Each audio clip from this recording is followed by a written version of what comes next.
Hello everyone, it's Jemma Finch from Thompsons Feeds. Today I'm looking at one of these things. Yes, a foot bath to see how they can be effectively used in control of infectious claw lesions. It's a follow-on really from our lameness workshops with Hugh McConaughey from Simple Minerals. He looked at how to effectively trim cows' feet, but these foot baths are very important that they're used effectively, otherwise you could be doing more harm than good. We need to look at three key areas: hygiene of the cow's feet and legs, cow foot bath design, and foot bath management. These three key areas are very important to the effectiveness of your foot bath program. So as I mentioned there, hygiene scoring is very important. There's a score between 1 and 4. As you can see, if we take a look at these cows, they're very clean. Their legs are very clean and obviously showing no signs of lameness at present. That would mean there'd be less need for foot bathing as frequently, and obviously the concentration of solution needed. So that's what you're trying to achieve, is good clean feet and legs.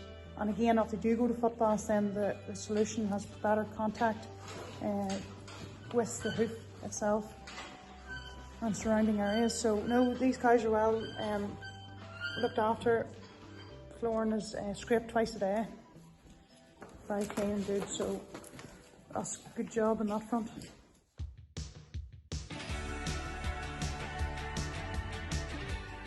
So before we can determine the capacity of the foot baths, we need to work out the dimensions. So I've simply measured the width, and it's 5.5 foot, so that's ideal because it allows one cow to pass another. The length is 6.5 foot. And ideally, it's on the short side. Ideally, you want it between 8 and 10, so the cow has 3 to 4 steps through the foot bath, so there's more contact with the solution on the foot. The depth is 3.5 inches. You see my boots are nicely covered to allow more maximum contact, and with our dew claws as well on the back. You want this figure ideally around 4 inches in depth for maximum contact for the duration she's in the foot bath. So all in all, a good foot bath, albeit it could be a wee bit longer to allow more steps through. The hose is close by to the foot bath, so it makes it more likely for you to do it. It's not a hassle to carry water to. It's clean, the areas entering the foot bath and obviously exiting, and on down the shades are all nicely scraped, and there's less contact with slurry. It's nice and clean and dry, and it allows maximum contact between the foot and solution. So now that we have the dimensions of our foot bath, we need to work out the capacity of the foot bath, and we do this simply by multiplying the width by the length by the depth, and multiplying this figure by 7.46. So this will be 5.5 foot by 6.5 foot by 3.5 inches multiplied by 7.46, and this comes out at 94 gallons. So with 94 gallons in a foot bath, and we're going to put our copper sulphate solution in 5%. So this comes out at needing 4.7 gallons of copper sulphate solution, but this needs to be determined in weight, so we need to convert this through to pounds then. So that is coming out at 39.2 pounds of copper sulphate needs added. Today we're using copper sulphate at 5% concentration just for this example. Anywhere is typical is between 2 and 5% concentration, obviously depending on your levels of infection and how regular you foot bath. It's relatively low cost per animal treated, and it effectively controls infectious lesions.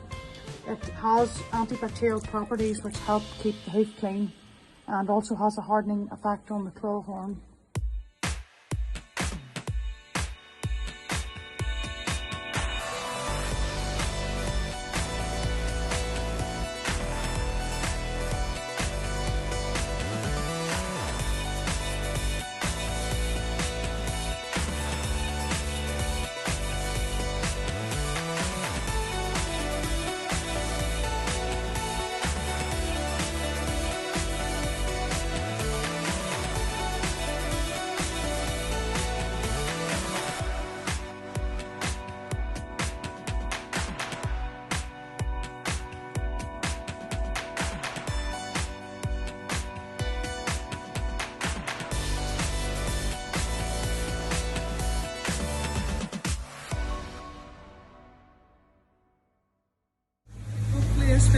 allows you to determine the capacity of your footbaths at home, and depending on what solution you use and what concentration, what levels to use, whether it be 2 or 5%, and whether to use copper sulphate or formaldehyde, whatever you choose to use, how to use it wisely and as effective as possible.